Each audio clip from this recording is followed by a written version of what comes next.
नमस्कार मित्रों, संसार मानस पर आप सभी लोगों का बहुत बहुत स्वागत है। यह वीडियो अमावस्या की व्रत कथा को समर्पित है। इस चैनल को सब्सक्राइब करके हमारा सपोर्ट जरूर कर दें और वीडियो को पूरा अंत तक अवश्य देखें। संसार में भीड़ बहुत है और यह चैनल भी खो जाए इससे पहले इस चैनल से आप सभी लोग जुड़ जाएं। महाभारत युद्ध समाप्त हो जाने के पश्चात जब श्री भीष्म पितामह जी शरशैया पर पड़े हुए थे तो महाराज युधिष्ठिर ने उनकी सेवा में उपस्थित होकर उनसे पूछा, प्रभु, दुर्योधन की कुटिल नीति के कारण भीमसेन और अर्जुन के हाथों कुरुवंशियों और अन्य राजाओं के मारे जाने से हमारे कुल का नाश हो गया है और संसार में बाल वृद्धों को छोड़कर और कोई राजा बचा नहीं। इस भारतवर्ष में केवल हम 5 भाई बचे हैं, इसीलिए यह क्षत्रिय राज हमें शोभा नहीं देता। संतान के मारे जाने के कारण मन अत्यंत दुखी व उदास है। उत्तरा का गर्भ जो अश्वत्थामा के शस्त्र से नष्ट हुआ था, उस कारण मेरे दुख का वार पार नहीं है। हे पितामह, आप ही बताइए कि हम क्या करें और कहाँ पे जाएं जिससे हमें संतान की प्राप्ति शीघ्र हो। भीष्म पितामह ने कहा कि राजन, जो सभी व्रतों में उत्तम है वह आपसे बताता हूँ। इस व्रत के करने से चिरंजीविनी संतान की प्राप्ति होती है। जब सोमवार व्रत अमावस्या हो या कोई भी अमावस्या हो तो मनुष्य को पीपल के नीचे जाकर शिव जनार्दन की पूजा करनी चाहिए और 108 रत्न या धातु पात्र का फल लेकर उस वृक्ष की प्रदक्षिणा करनी चाहिए। इसके पश्चात हमें भगवान विष्णु को प्रसन्न करना चाहिए, जिससे कि वह प्रसन्न होकर हमें एक पुत्र होने का वरदान अवश्य ही देते हैं। इस व्रत की व्याख्या करने के लिए जब युधिष्ठिर ने उनसे प्रार्थना की तो उन्होंने व्याख्या की। भीष्म पितामह बोले कि कांची नामक एक बहुत बड़ा नगर था। उस नगर के राजा का नाम रतनसेन था। उसके राज्य में प्रजा सुखी थी। कांची नगर में एक देवस्वामी ब्राह्मण रहता था, जिसकी स्त्री अत्यंत सुंदर थी। उसका नाम धनवती था। देवस्वामी के 7 पुत्र और एक रूपवती कन्या हुई, जिसका नाम माता पिता ने गुणवती रखा। जब ब्राह्मण के लड़के बड़े हुए तो उन सभी का विवाह हो गया, मगर गुणवती अपने तुल्य पति पाने की इच्छा से कुंवारी ही रही। एक दिन ब्राह्मण ने देवस्वामी के मकान के दरवाजे पर आकर भीख लेने के लिए याचना की। देवस्व की 7 बहुओं ने बारी बारी से उसको भिक्षा दी। ब्राह्मण ने उन स्त्रियों को अवैध और सौभाग्य संपत्ति का आशीर्वाद दिया। इसके बाद धनवती ने गुणवती को भी भिक्षा देने के लिए विप्र के पास भेजा। उसने ब्राह्मण को प्रणाम करके उसको भिक्षा तो दी। भिक्षा पाकर विप्र ने कहा, तुम धर्मवती हो। इस आशीर्वाद को पाकर गुणवती ने अपनी माता से बताया। वह ये वचन सुनकर ब्राह्मण के पास आई और बोली, महाराज, आपने मेरे बहुओं को तो उत्तम आशीर्वाद दिया है, लेकिन मेरी कन्या को विपरीत आशीर्वाद दिया है। कृपया मुझे इसका कारण बताइए। ब्राह्मण ने कहा, देवी, तुम पृथ्वी में प्रख्यात चरित्र हो। तुम्हारी कन्या को यथायोग्य आशीर्वाद दिया है। गुणवती अपने विवाह के मध्य में विधवा हो जाएगी, इसीलिए इससे जहाँ तक धर्माचरण हो यह करे। धनवती ने कहा, महाराज, यदि इसका कोई उपाय हो तो कहें। ब्राह्मण ने कहा, देवी, जब सोमा हमारे घर में आवे तो उसकी पूजा से इसके वैधव्य का नाश होगा, इसीलिए मैंने तुम्हें धर्मवती हो कहकर कन्या को आशीर्वाद दिया है।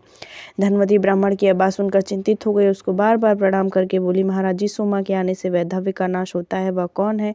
उसकी जाति क्या है? वह कहाँ रहती है? वह कब आती है? विप्र ने कहा, सोमा जाति की धोबिन है और सिंघल द्वीप में रहती है। जब यह तुम्हारे घर आए तो गुणवती का वैधव्य नाश होगा। इतना कहकर वह ब्राह्मण वहां से चला गया। धनवती ने सारा हाल अपने पुत्रों से कहा, गुणवती को मैंने और तुम्हारे पिता ने बहुत दुलार से पाला है। अब यह सोमा के आने पर वैधव्य छूट सकती है। तुम सब में से जो सबसे अधिक पिता का भक्त है और माता की आज्ञा का पालन करने वाला हो, वह गुणवती को साथ ले जाकर सिंघल द्वीप से सोमा को ले आवे। धनवती की बात सुनकर उसके पुत्रों ने कहा, माँ, तुम अपनी पुत्री के प्यार में फंसकर हमें एक बहुत बड़ी यात्रा पर भेजना चाहती हो। मार्ग में 100 योजन का विस्तृत समुद्र है, इसीलिए हम सभी लोग असमर्थ हैं। अपने पुत्रों की यह बात सुनकर देवस्वामी ने कहा, हाय, मैं 7 पुत्रों के होते हुए भी अपुत्रवत हूँ। भला अपनी प्यारी पुत्री को विधवा कैसे देख सकता हूँ? देवस्वामी को इस बार क्रोध से भरा हुआ देखकर उसके सबसे छोटे पुत्र शिवस्वामी ने कहा, पिताजी, आप क्रोध ना करें। मेरे होते हुए आपको सिंघल द्वीप जाने की आवश्यकता ना पड़ेगी। अतएव गुणवती को साथ लेकर मैं वहां जाऊंगा और कष्ट से छुड़ाऊंगा। इतना कहकर और माता पिता के चरणों में सिर झुकाकर शिवस्वामी अपनी बहन गुणवती को साथ लेकर सिंघल द्वीप को रवाना हो गया।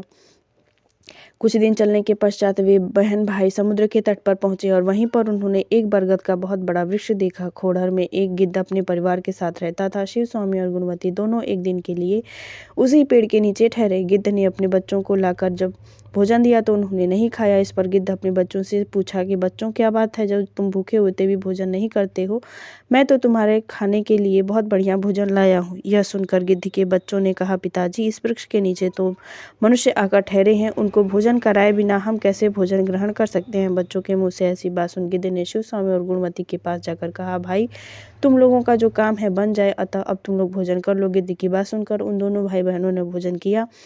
जब भोजन कर चुके तो गिद्ध राजा ने उन दोनों को समुद्र के पार उतार दिया। समुद्र पार करने के बाद वह सुमा के मकान पर सिंगल द्वीप में पहुंचे। नित्य प्रति प्रातः काल उठकर उसके घर की बुहारने चौका लगाने लगी।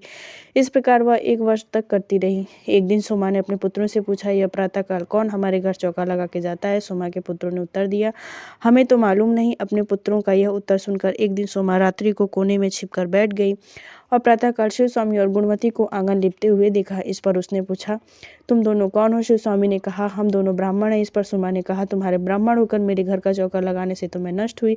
इस पाप से भला मैं किस प्रकार छुटकारा पाऊंगी? मैं नीच जाति की अर्थात धोबिन हूँ। तुमने ब्राह्मण होकर मुझे अपराध क्यों लगाया? यह सुनकर शिव स्वामी ने उत्तर दिया, यह लड़की मेरी बहन है। हमें बताया गया है कि शादी होने के बाद यह विधवा हो जाएगी। यदि तुम इसके पास होगी तो इसका वैधव्य दोष मिट जाएगा। इसीलिए तो मैं और मेरी बहन आपकी टहल अर्थात सेवा कर रहे हैं। इस पर सुमा ने कहा, आज के बाद तुम्हें यह काम नहीं करना होगा। मैं जल्दी ही आपके साथ चलूंगी। इसके बाद उसने अपनी बहुओं से कहा, इस राज्य में कोई भी मनुष्य मरे तुम उसकी लाश का ऐसा प्रबंध करना कि जब तक मैं ना आऊं उसे कोई जलाने ना पावे। सोमा की बहुओं ने कहा, बहुत अच्छा माँ। इसके पश्चात वह दोनों को साथ लेकर समुद्र तट पर पहुंची और एक क्षण में उन दोनों को समुद्र से पार करा दिया, क्योंकि वह तो स्वयं पतिव्रता स्त्री थी। स्वयं आकाश मार्ग से समुद्र तट पार करते हुए फिर सोमा के प्रभाव से सब देखते ही देखते कांचीपुर में पहुंच गए।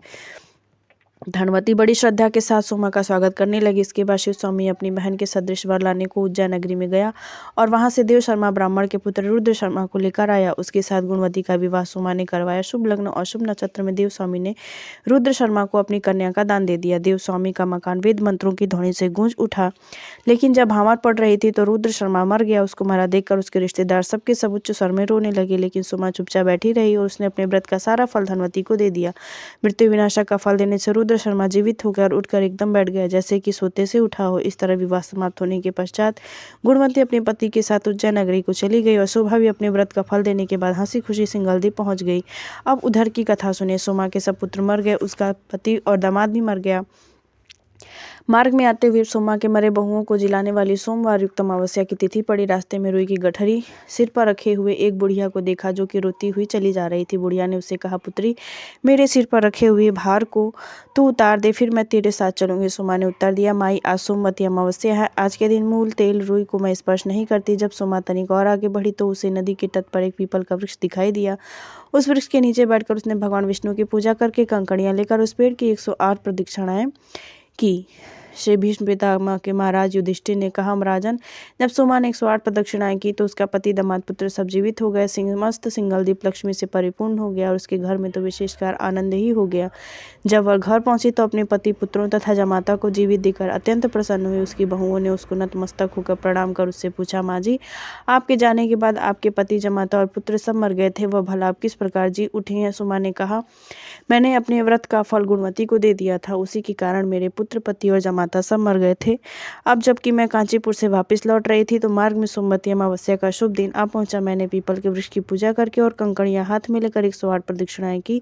इससे मेरे पति, पुत्र और जमाता सब जीवित हो गए। तुम भी इस व्रत को विधि पूर्वक किया करो, इससे तुम्हें वैधव्य को प्राप्त न होकर सौभाग्य को ही पाओगी। इस तरह से सोमा की आज्ञा मानकर रामेश्वर व्रत को करती रही और व्रत के प्रभाव से वह कुल भोगों को भोग कर पुत्र पौत्रों से युक्त हुई। मृत्यु के पश्चात उन सब पुत्र पौत्रों सहित वैकुंठ को प्राप्त हुई। से भीष्म पितामह बोले, जब सोमवती अमावस्या हो तो वह पुण्य काल देवताओं को भी दुर्लभ है। उस दिन प्रातः काल उठकर स्नान करके रेशमी वस्त्र पहनने चाहिए और पीपल वृक्ष के निकट जाकर पीपल की जड़ में इस मंत्र सहित भगवान श्री विष्णु का पूजन करना चाहिए। मंत्र वक्तव्य स्वरूप सृष्टि, स्थिति, अंत के रहने वाले, आदि अंत से रहित आपको नमस्कार है। इस प्रकार पीले वस्त्रों, अक्षत, फूल, फलों और खाने पीने की चीज़ों से भगवान विष्णु की पूजा कर और इस मंत्र से पीपल के वृक्ष की पूजा करनी चाहिए। मंत्र है, हे अग्नि गोविंद के आश्रम स्थान अश्वरथ वृक्षराज, हमारे संपूर्ण पापों को हरो। इस प्रकार पूजा करके मोती, सोना, चांदी, हीरा तथा मणियों को हाथ में लेकर या फिर जो आपके पास हो उसको ही हाथ में ले, क्योंकि इस समय तो महंगाई बहुत ज़्यादा है और ये सब तो पुराने समय की बात है, क्योंकि उस समय हमारा भारतवर्ष सोने की चिड़िया था, तो ये सब चीज़ें भी बहुत आसानी से सुलभ थी। उसके पश्चात कांसे के बर्तन या तांबे के बर्तन को हाथ में लेकर या फिर इस समय तो मिट्टी का बर्तन ही उपलब्ध हो सकता है, पीपल की प्रदक्षिणा करें।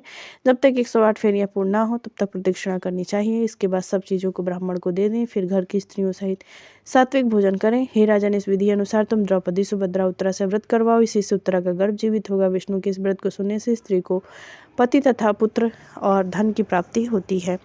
तो यह थी अमावस्या की कथा। उम्मीद करते हैं कि आप सभी लोगों को कथा अवश्य पसंद आई होगी। इस चैनल को सब्सक्राइब करके हमारा सपोर्ट जरूर कर दें और बने रहें इस चैनल पर आगे आने वाली व्रत कथाओं और पौराणिक कथाओं के लिए।